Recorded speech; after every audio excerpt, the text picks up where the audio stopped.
हिची माया. गोपाल नुकताच 4थी पास होऊन 5वीत गेलेला मुलगा. खूप बंड.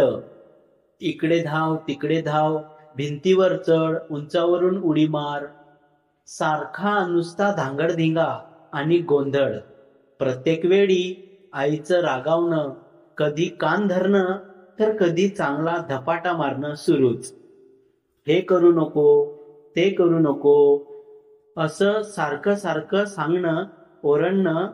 गोपालला खूप राग यायचा. वाटायचं आपली आई किती वाईट आहे.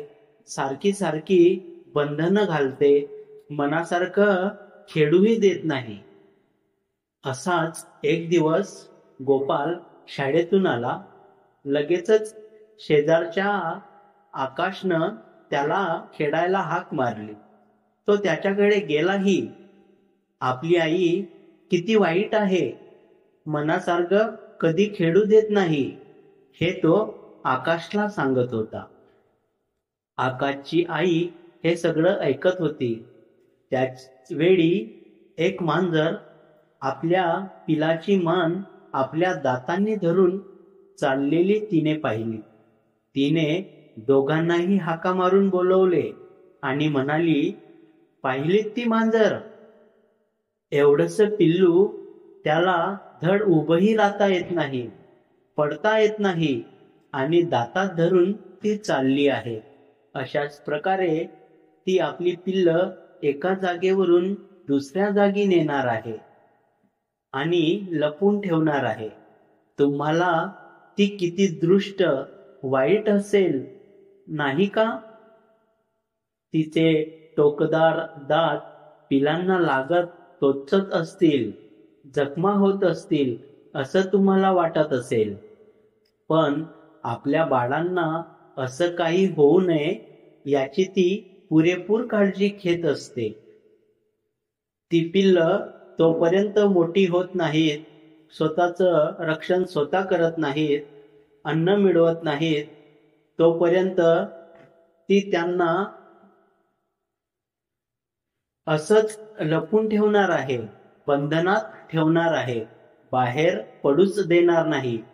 समोर ती कुत्री आहे ना, ती पहा, आपल्या पिल्लांशी कशी खेळते बघा.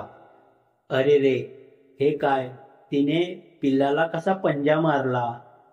आणि त्या दुसऱ्या पिल्ल्याकडे पहा, त्याचा गळा आपल्या तोंडात धरून चालते ती.